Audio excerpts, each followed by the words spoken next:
آج unit number 9 پڑھیں گے عزیز طلباء اور طالبات، قرآنیات پر مستشرقین کی مؤلفات کا مختصر تعارف۔ ایک یونٹ کے مطالعے کے بعد آپ اس قابل ہو جائیں گے کہ مختلف خطوں اور مختلف ملکوں کے مستشرقین کے قرآن کریم کے بارے میں جو تالیفات ہیں، تحقیقات ہیں، اور اس پر جو ان لوگوں نے کام کیا ہے، وہ کام کے حوالے سے بھی آپ کو بات سمجھ میں آ جائے گی۔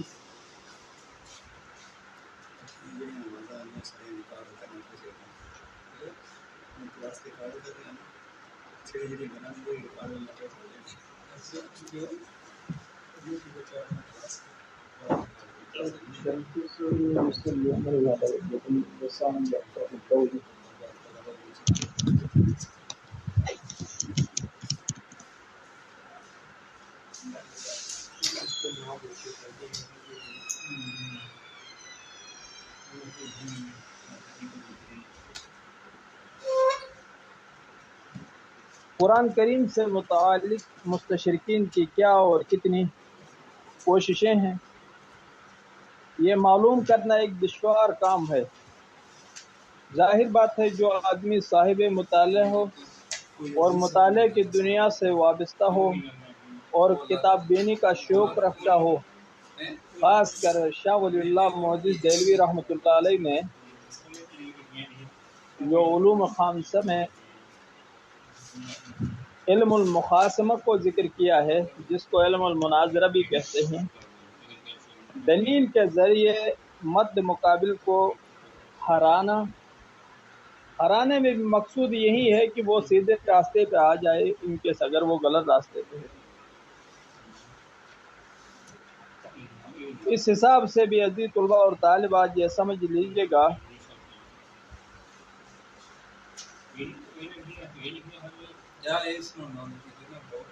تو پھر مستشرقین کا جو نیٹ ورک ہے وہ شرق غرب میں پھیلا ہوا ہے۔ جو مسلمان محققین ہیں ان کے پاس اتنے وسائل ہوتے نہیں ہیں کہ وہ ان کے کتابوں تک رسائی حاصل کر سکیں اور مستشرقین کے ساتھ مل بیٹھیں، ان کی کانفرنسز وغیرہ چیزیں ہو رہی ہیں اس میں خود شریک ہو جائیں اور ان کی بات کو سنیں، اس پر دلیل دیں۔ ایسا نہیں، کتاب آپ کے پاس پہنچ گیا تو اس کے تنقید برائے تنقید یا رد علی المستشرقین کے نام سے آپ کتابیں لکھ سکتے ہو۔ عزیز طلباء اور طالبات، یہ بات آپ کو پہلے سے آگاہ ہے۔ عیسائی مشنریز کے بارے میں نے بتایا تھا کہ اللہ کا شکر ہے کہ میرا کانفرنس کے لیے آرٹیکل ایکسپٹ ہوا ہے اسلامک انٹرنیشنل یونیورسٹی میں بھی کہ ستمبر میں اپ کمنگ جو کانفرنس آ رہی ہے اس میں انشاءاللہ میں اپنا آرٹیکل پیش کروں گا۔ قرآن کریم سے متعلق مستشرقین کی کیا اور کتنی کاوشیں ہیں، یہ معلوم کرنا ایک دشوار کام ہے۔ کم از کم اردو میں اس سلسلے میں کوئی قابل ذکر مواد نہیں ملتا ہے۔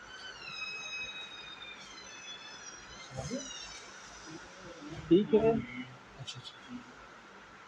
تاہم اس یونٹ کی تیاری میں المستشرقون، نجیب الحقیقی، العلام درقلی، جائدۃ التراجم، قرآن محمد سالم قاسمی، سید عبد الرؤف عالی فرانسیسی میں تراجم قرآن اور ڈاکٹر حمید اللہ پیرس مطبوعہ معارف اعظم گڑھ، اور مغرب میں اسلام کا مطالعہ ڈاکٹر خالد مسعود، مطبوعہ فکر و نظر اسلام آباد۔ یہ مجلہ نکلتا ہے فکر و نظر کا، خصوصی استفادہ کر کے منتشر مواد سے یہ فہرست تیار کر لی گئی ہے۔ پادری مستشرقین قرآن کریم کے افکار و نظریات اور اس کی تعلیمات سے مغربی دنیا کے نہ صرف سکالرز، مصنفین و محققین نے رہنمائی حاصل کی ہے، بلکہ مغربی دنیا کے پادریوں نے بھی اس کا گہرا مطالعہ کیا ہے۔ ظاہر بات ہے مسلمان نے تو قرآن کا مطالعہ کرنا ہی تھا، ایسی بات نہیں ہے۔ عام طور پر لوگ کہتے ہیں کہ قرآن کے حوالے سے مسلمانوں کا کام کم ہے، تو ایسی بات نہیں ہے۔ ابن جریر تبری متوفہ 310 ہجری، علامہ سیوطی، علامہ آلوسی، مفاتیح الغیب، امام راضی وغیرہ، جو ان لوگوں نے تفاسیر پہ جتنا کام کیا ہے آدمی سوچ بھی نہیں سکتا ہے۔ اسی طریقے سے فقہ، تدوین فقہ پر جتنا کام ہوا ہے، ٹھیک ہے، مسائل کو استنباط کر کے ایک نئی جہت دینا اور راستہ دینا، اس کو ہموار کرنا آسان کام نہیں۔ اسی طریقے سے مکتب تشیع میں بھی بہت ساری تفاسیر لکھی گئی ہیں۔ یہ دو لوگ ہیں جنہوں نے اہل سنت اور تشیع، جنہوں نے کثیر تعداد میں قرآن کی تفسیر کی۔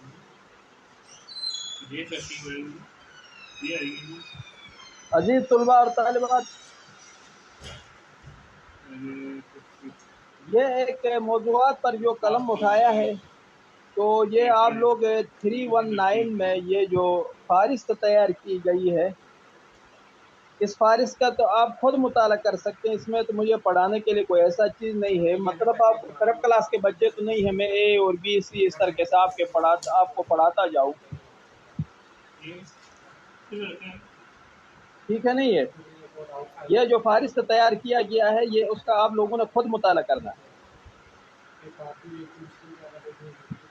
مطلب فرانسیسی مستشرقین کون ہے، برطانوی انگریز مستشرقین کون ہے، اور اس کے امریکی مستشرقین کون ہے، روسی مستشرقین کون ہے، یہ ساروں کے بارے میں آپ خود لکھ سکتے ہو اور خود پڑھ سکتے ہو۔ یہ فہرست ہے۔ مجھے لگ رہا ہے کہ ہم نے درمیان میں ایک یونٹ کو کھا لی ہے، اس کو دوبارہ پڑھانا پڑے گا آپ لوگوں کو۔ آپ لوگوں کے پاس مطالعے کے یہ حال ہے کہ آپ لوگوں کو پتہ بھی نہیں ہم نے کون سی۔ بہرحال میں نے یہ بتایا کہ 9 نمبر کی جو یونٹ ہے اس کی فہرست وغیرہ کا آپ لوگوں نے خود مطالعہ کرنا ہے۔ جب آپ ایم فل وغیرہ کے انٹری ٹیسٹ دینے کے لیے جب آپ آؤ گے تو آپ وہاں پر مستشرقین کے کچھ نام لکھے جاتے ہیں، اور آپ سے نیچے آپشن میں یہ پوچھیں گے کہ یہ بتاؤ کہ یہ کون کون سے مستشرقین ہیں۔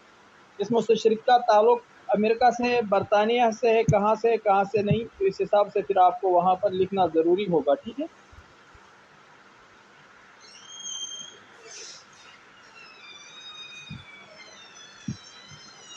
یہ مقاصد مستشرقین کے تحقیقات، مقاصد اور ماخذ کا معیار، یہ یونٹ ہمارا رہ گیا تھا، اس کو ہم نے آج پڑھنا ہے۔ باقی وہ آخر یونٹ اس وجہ سے بھی آسان ہو گیا کہ تاکہ میں وہاں سے گزر گیا تھا۔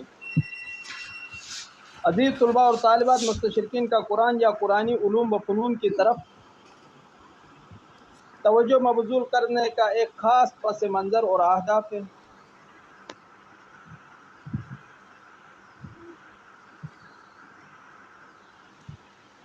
آواز آ رہی ہے نا یا نہیں آ رہی؟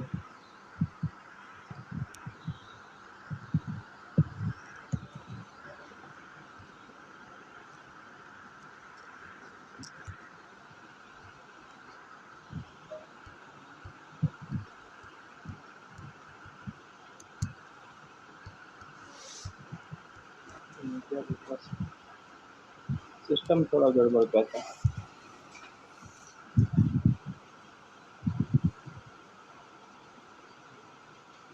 ان کی تحقیق کا ایک خاص رخ ہے جو ان تمام ہاں کے قدر مستشرک کے طور پر موجود ہے۔ وہ قدر مستشرک یہ ہے کہ سارے مستشرقین اس پر متفق ہیں کہ قرآن کریم معاذ اللہ اللہ کی نازل کردہ کتاب نہیں ہے۔ اعوذ باللہ، یہ محمد عربی صلی اللہ علیہ وسلم کی تصنیف ہے۔ ٹھیک ہے، ایک یہ بات ہو گئی۔ اس یونٹ میں یہ ہے کہ مستشرقین کے اہداف، ان کے محرکات اور ان کے مقاصد ہے۔ دوسری بات ہے مستشرقین کی تحقیقات کا پس منظر آپ جان سکیں۔ تیسری بات یہ ہے کہ مستشرقین کے ماخذ کا معیار جان سکیں گے۔ چوتھی بات یہ ہے کہ غیر معیاری ماخذ کے بارے میں مستشرقین کے اعتراضات کی آگاہی حاصل کر سکیں گے۔ قرآن کریم کے بارے میں تحقیقات کے دوران مستشرقین کی لغزشوں سے آگاہی حاصل کریں گے۔ عزیز طلباء اور طالبات، مستشرقین کا قرآن یا قرآنی علوم و فنون کی طرف توجہ مبذول کرنے کا ایک خاص پس منظر اور اہداف ہے۔ یہی وجہ ہے کہ ان کی تحقیق کا قلم ایک خاص رخ پر رواں دواں ہے، جس کی روانی میں ایک خاص قسم کی راگ و سر کی کیفیت پائی جاتی ہے جو ان تمام کے ہاں قدر مشترک کے طور پر موجود ہے۔ قرآن کریم کا مطالعہ مستشرقین نے جس نقطۂ ہائے نظر یا ہدف سے کیا ہے ان میں سے ایک یہ ہے کہ یہ خدا کی کتاب نہیں۔ عزیز طلباء اور طالبات، یہ سمجھ لینا کہ تمام مستشرقین کی تحقیق کا آخری نتیجہ یہ نکلتا ہے کہ وہ اس بات پر اصرار کر رہے ہیں یہ کتاب منزل من السماء نہیں ہے، اللہ تعالیٰ کا کلام اور اللہ تعالیٰ کی کتاب نہیں ہے، بلکہ یہ محمد عربی صلی اللہ علیہ وسلم کی تصنیف ہے۔ ایک بات ظاہر بات ہے کہ انہوں نے کہا کہ یہ خدا کی کتاب نہیں ہے، محمد عربی صلی اللہ علیہ وسلم کی تصنیف ہے، تو اس پر ان لوگوں کو دلیل بھی ثابت کرنا چاہے۔ ایسا نہیں ہوتا ہے۔ مستشرقین کو کہ اپنا اصل ارادوں خفیہ رکھنے کی کوشش کرتے ہیں، لیکن ان کے پروگراموں، ان کی تحریروں، کانفرنسوں سے بخوبی اندازہ لگایا جا سکتا ہے یہ اہل مغرب جو مشرق خصوصاً اسلام پر اپنی توجہ دیتے ہیں ان کے اصل مقاصد کیا ہے۔ آج تحریک استشراق ایک علمی تحریک کے طور پر متعارف ہے، لیکن اس تحریک کی تاریخ کے طالب علم کے لیے فیصلہ کرنا مشکل نہیں۔ اس تحریک کا آغاز جس مقصد کے تحت ہوا تھا وہ مقصد دینی تھا۔ فی الحال و شعیب کے درمیان صدیوں سے یہ معرکہ آرائی رہی کہ اس کے بنیادی اسباب دینی تھے۔ استشراق کی تحریک کیونکہ اس طویل کشمکش کا حصہ ہے، اس لیے یہ کہنا غلط نہیں۔ اس تحریک کا آغاز جن مقاصد کے تحت ہوا تھا وہ مقاصد دینی تھے۔ تحریک استشراق قرآن کریم سے واقفیت اور اسلامی علوم ادب کے ایک یکرخی مطالعہ تک ہی محدود نہیں ہے۔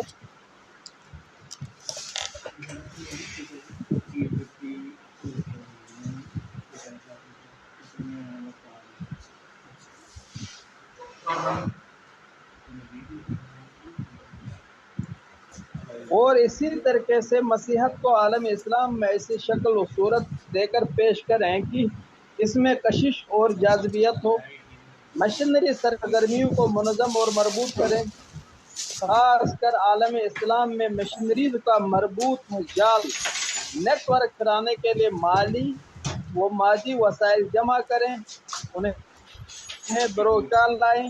اور یہ بھی ہم کر سکتے ہیں کہ مستشرقین کے صرف دینی مقاصد نہیں ہیں بلکہ اور بھی مقاصد ہیں، جیسے اقتصادی، سماجی، سیاسی اور علمی مقاصد۔ ان لوگوں کے اسلامی موضوعات پر تحقیقات کو جاننے کے لیے مندرجہ نکات پر روشنی ڈالنا ضروری ہے۔ عام طور پر آپ نے دیکھا عزیز طلباء اور طالبات، اس کو نکات پڑھے جاتے ہیں، نکات نہیں، اصل میں نکات تھے نون کے کسرے کے ساتھ، نون کے نیچے سے۔ اسلام کے بارے میں مستشرقین کی تحقیقات کا پس منظر کیا ہے؟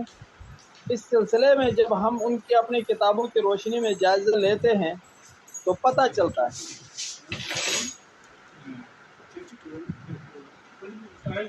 یہ لوگ مسلمانوں کے خلاف انتقام کے جذبے سے لبریز ہیں۔ جنگ موتا اور بیت المقدس پر مسلمانوں کا قبضہ عیسائیوں کو کبھی برداشت نہیں ہوا۔ عام طور پر عزیز طلباء اور طالبات، میں جو میرے مطالعے کے مطابق عام طور پر کہا جاتا ہے کہ یہ کیا نام دیتے ہیں، بیت المقدس یہ قبلہ اول ہے، مسلمانوں کا پتہ نہیں کیا قبلہ اول کس طرح آ گیا۔ حضرت آدم علیہ السلام پر بھی تو نماز فرض تھی نا، 2 رکعت پڑھتے تھے۔ تو بیت مبارکہ جس کو گھر بنایا گیا وہی خانہ کعبہ قبلہ اول ہے، یہ بیت المقدس قبلہ ثانی ہو سکتا ہے۔ بعض انبیاء کا قبلہ بیت المقدس رہا ہے، لیکن رسول اللہ صلی اللہ علیہ وسلم نے بھی تقریباً 16 ماہ کی نمازیں وہاں بیت المقدس کی طرف منہ کریں، پھر دوبارہ ان کو حکم ہوا کہ آپ کعبۃ اللہ کی طرف نماز پڑھیں۔ اس وجہ سے اس کو قبلہ اول کہنے کے بجائے قبلہ ثانی کہنا چاہیے۔ میرا مشورہ یہ ہے، مطالعے کی دنیا میں مسلمانوں کا قبلہ اول اس میں ہے تو خانہ کعبہ کیا ہے؟ حضرت آدم سے لے کر ظاہر بات ہے کہ تمام انبیاء پہ نمازیں فرض تھی۔ اس کے بعد عزیز طلباء اور طالبات، ان صلاتی نسکی و محیای و مماتی للہ رب العالمین، یہ ساری چیزیں ہیں تو حضرت آدم علیہ السلام کے دور میں اس وقت دنیا میں ایک گھر بنا، ٹھیک ہے نہیں؟ اس گھر کے بعد آہستہ آہستہ حضرت آدم علیہ السلام کے بعد سے لے کر خانہ کعبہ کی تاریخ کا مطالعہ کریں، 3-4 مرتبہ خانہ کعبہ کو گرایا گیا، بالکل بعض دفعہ تو ختم ہوا تھا۔ اس حساب سے آپ سمجھ لیں تو یہ بیت المقدس یہ سلیمان علیہ السلام کے دور میں بنا ہے، تو سلیمان علیہ السلام کا ٹائم تو بہت بعد کا ہے، اس لیے اس بارے میں بھی آپ کو تحقیق کرنے کی ضرورت ہے، پڑھنے کی ضرورت ہے۔ صرف نعرے لگا کے اور اس کے پیچھے پڑھنے کی ضرورت بہت کم ہے۔ جو آدمی علمی دنیا پہ کام کر رہا ہے ویسے باتیں کرنے والا ٹھیک ہے۔ عزیز طلباء اور طالبات، اسی سے عیسائیوں کے خلاف مسلمانوں نے جاری ہے، کیا آج ہم بیت المقدس کو آزاد کریں، سرزمین جو فلسطین میں مسجد اقصی کو، آج ہم اس طرف نماز پڑھیں گے کیا کہ قبلہ اول آزاد ہو گیا ہے؟ اس لیے جو حکم ہوا خانہ کعبہ کی طرف ٹھیک ہے، انبیاء کیونکہ ہمارے نبی جو آئے تھے وہ امام الانبیاء تھے، اوتیت العلم فی الاولین والآخرین، شروع اور آخری سب کا علم ان کو عطا کیا گیا تھا۔ اسی حساب سے بعض دفعہ مشیت خداوندی اللہ تعالیٰ نے حکم دیا، پڑھ لیا، بس ادھر حکم ہوا ہو گیا۔ یہ الگ تحقیق مسئلہ ہے، آپ اس کے بارے میں مطالعہ کرو، میں نے تھوڑا سا آپ کو آؤٹ لائن بتایا ہے، باقی آپ کی مرضی، آپ کہاں تک چلنا چاہتے ہیں۔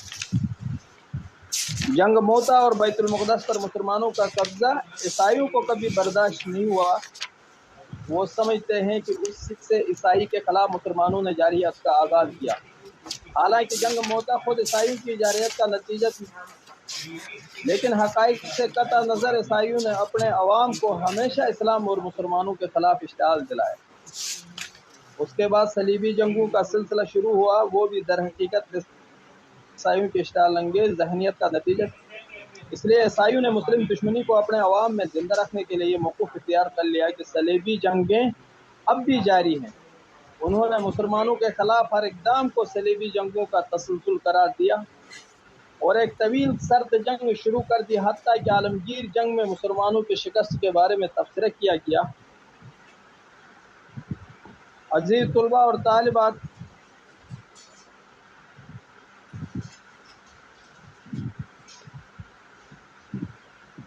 ہینڈریک وینس لون ٹولرنس ایک کتاب لکھی ہے ان صلیبی جنگوں میں ان تمام عیسائیوں کی کامیابی۔ وہ مزید لکھتا ہے کہ ان دونوں مذاہب کے لوگوں نے ایک دوسرے کو ہمیشہ حقارت کی نظر سے دیکھا اور دونوں نے 12ویں صدی تک ایک ایسی جنگ لڑی جو ابھی تک ختم نہیں ہوئی۔ اس نقطۂ نگاہ کا اظہار پروفیسر پی کے ہٹی اور دیگر مستشرقین نے بھی کیا ہے۔ عزیز طلباء اور طالبات، مستشرقین کے ذہن کا پس منظر کے بارے میں ایڈورڈ سعید لکھتے ہیں کہ اشتراک کی تحریک کا اہتمام و انضباط بنیادی طور پر 18ویں-19ویں صدی میں ایک سیاسی ضرورت کے تحت ہوا اور استشراق کو مشرق پر اس وقت مسلط کیا گیا جب مشرق مغرب سے مغلوب تھا، مشرق کو ضعیف اور مغرب کو قوت۔ بعض لازمی نتائج پیدا کیے۔ وہ لکھتے ہیں کہ استشراق کا اصل اندرونی پالیسی ذہن میں چھپے ہوئے مقاصد ہمیشہ ایک ہی رہے۔ مطلب ایک مقصد تو یہ تھا کہ خدا کی کتاب کو خدا کی کتاب ثابت نہیں کرنا، محمد عربی صلی اللہ علیہ وسلم کی تصنیف ثابت کرنا، اور دوسرا مقصد یہ تھا کہ صلیبی جنگوں کا ایک تسلسل کو برقرار رکھنا۔ وہ سمجھتے تھے کہ یمامہ کی جو جنگ ہے وہ جنگ اور اس کے بعد سے لے کر ابھی تک بیت المقدس کی جو آزادی کی جتنی جنگیں لڑی گئی وہ تمام کہہ رہے ہیں کہ مسلمانوں نے جو ظلم کیا اس کا بدلہ لینے کے لیے انہوں نے عیسائی مشنریز نے جو کام کیا اس پر انہوں نے کہا کہ آج بھی 5th جنریشن وار جس انداز میں ہے، ٹیکنالوجی کا دور آیا ہے، بٹنوں کی جنگ ہے، آپ اپنے گھر میں بیٹھ کر کسی کو آسانی سے گالی دے سکتے ہو، کوئی بات کر سکتے ہو۔ عزیز طلباء اور طالبات، مجھے صرف 2 منٹ دے دیں، میں پانی پی کے پھر دوبارہ پڑھاتا ہوں آپ کو۔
بار بار سر سر میں نے ہاں یہی کہا ہے کہ کوئی یہ ایسا بس میں آ رہا ہوں ادھر ہی آ رہا ہوں.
بیٹھا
فون پہ بات کر دی ہے.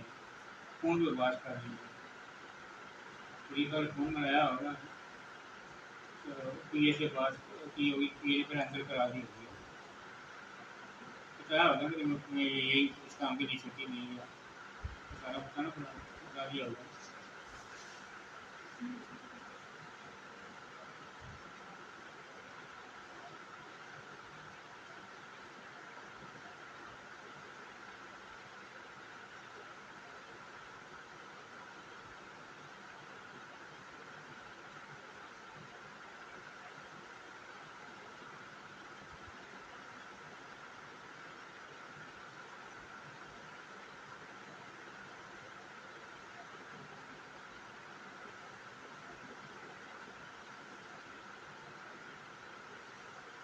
تو جو میں نے ڈی سی صاحب کو بتایا ہوا ہے انہوں نے کہا ہوگا میں نے ڈی سی صاحب کو چھٹی دی ہے.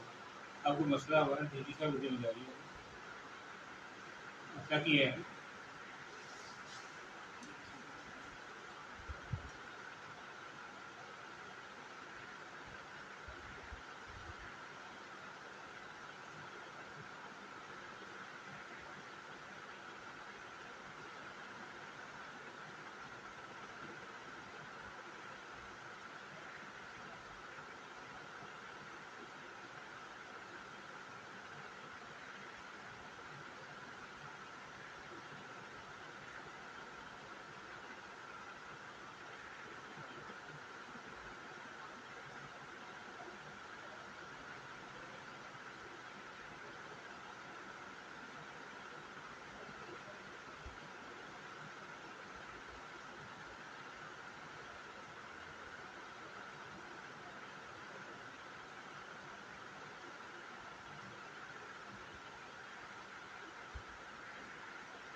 فون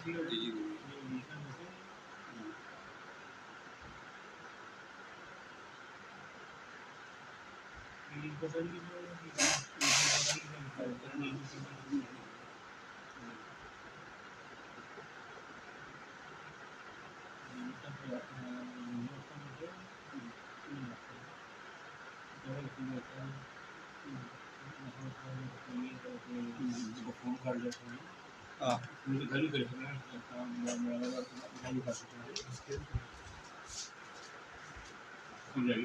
ہیں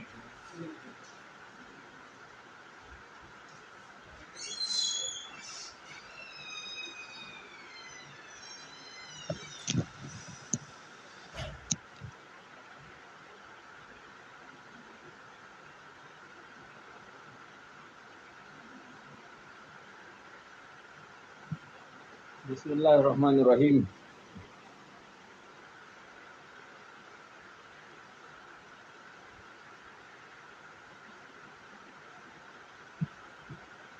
عزیز طلباء اور طالبات، گزشتہ 1300 برس میں اسلام کو عیسائیت کا دشمن سمجھا جاتا رہا۔ متعصب مذہبی لوگوں نے محمد صلی اللہ علیہ وسلم کی سیرت کو مسخ کر دیا۔ مطلب سیرت کو مسخ کرنے کا سب سے اچھا طریقہ انہوں نے یہ اپنایا تھا، وہ جو روایت کرنے والے روات تھے ان کے اوپر جرح کرتے تھے، اور دوسری بات وہ تاریخ کو لے رہے تھے کہ یہ حدیث اللہ کے نبی کے اتنے بعد اس کی تدوین کی گئی ہے، اور قرآن اللہ کے نبی نے اکٹھا کر کے نہیں چلے گئے، ایسے ہی چھوڑ دیا، کچھ چیزوں پر لکھوایا، اور سب سے پہلے وہ اسی پر بضد رہے کہ یہ کتاب اللہ جو ہے وہ کلام اللہ نہیں ہے بلکہ یہ محمد صلی اللہ علیہ وسلم کی تصنیف ہے۔ دوسری بات یہ ہے کہ صلیبی جنگوں کے بارے میں انہوں نے اتنا بڑا ورک کریا، اور بیت المقدس کی آزادی جو عیسائیوں سے چھین لی گئی ہے اس میں مسلمانوں کو انہوں نے کہا کہ مشنریز کے ذریعے ان کے مقابلہ کیا جائے، اور تیسری بات ہے کہ رسول اللہ صلی اللہ علیہ وسلم کو ان لوگوں نے کبھی ساحر کہا، کبھی مطلب نعوذ باللہ اس پر مجنون ہے کہا، کبھی مرغی کا، جو بھی باتیں پیچھے میں نے ذکر کیا ہے وہ تمام کو ساتھ لیتے لیتے غیر شعوری طور پر مسلمانوں کے بارے میں تشدد تعصب ورثہ میں حاصل کیا۔ یہ تعصب یورپی معاشرے میں داخل ہو چکا ہے۔ آج بھی آپ دیکھیں پاکستان کے اندر جو آپ کے گرین پاسپورٹ کی عزت ہے یا عزت نہیں ہے، اس پاسپورٹ بیچارے کی کوئی عزت اور اس والی بات نہیں ہے۔ اصل میں عیسائی مشنریز اور مغرب کا مسلمانوں کے ساتھ دشمنی ہے، کیونکہ پاکستان مسلمانوں کے لیے حضرت تو نہیں ہے، پاکستان مسلمانوں کے لیے اس طرح ہے جیسے فرعون کی بیوی آسیہ کی گود حضرت موسیٰ علیہ السلام کے لیے۔ یہاں سے اسلام کی تمام تحریکیں ابری ہیں، جہاد کی تحریکیں یہاں سے دیکھو، اسلامی فلاح کی تحریکیں یہاں دیکھو، ریسرچ پر کام یہی پاکستان سے دیکھو، ٹھیک ہے، اسلامی طور پر بہت بڑا کام ہو رہا ہے۔ اس کے بعد تبلیغی جماعت کے طور پر دیکھو، ختم نبوت کے تحفظ کے لیے ہر آدمی قربانی دینے کے لیے تیار ہے۔ رسول اللہ صلی اللہ علیہ وسلم کی توہین بالکل برداشت نہیں کر سکتا ہے۔ یہی وجہ ہے کہ مغرب کے ہمارے گرین پاسپورٹ کی عزت نہیں ہو رہی ہے، اور سیاسی لوگ وہ اپنے مفاد کے لیے استعمال کرنے میں گرین پاسپورٹ کی حفاظت ہو رہی ہے کہ کنارے لگاتے ہیں۔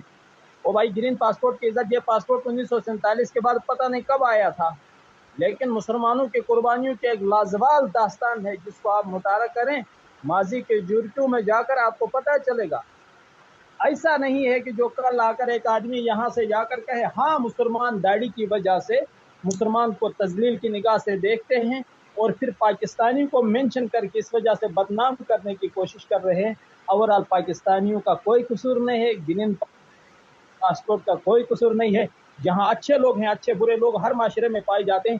کیا مغرب کا فاشیزم جو نظام ہے، سوشلزم کا جو نظام تھا، کمیونزم کا جو نظام تھا، وہ نظام ہم بھول رہے ہیں؟ ہم اس کا مطالعہ نہیں کر رہے ہیں کہ وہ اپنے آئلی نظام کو کیسے تباہ کیا ہے، انہوں نے اپنے مخلوط نظام میں کالج اور یونیورسٹیوں میں کیا حشر کیا ہے۔ آپ مغرب کے بارے میں مطالعہ کریں، ٹھیک ہے ٹیکنالوجی میں وہ آگے گئے ہیں، اور یاد رکھ لینا کہ کسی چیز کا ایجاد کرنا، ٹیکنالوجی کا بنانا، یہ صرف مسلمانوں کا ورثہ نہیں ہے، یہ مسلمان اور کافر دونوں کا مشترکہ ورثہ ہے، کیونکہ اس کا تعلق دنیا کے ساتھ ہوتا ہے۔ تو اس وجہ سے آپ دل برداشتہ نہ ہونا کہ ہمارے پاسپورٹ کی عزت نہیں ہے، یا مسلمانوں کو وہاں پر پاکستانیوں کو گالی سمجھتے ہیں۔ یہ اس وجہ سے گالی سمجھتے ہیں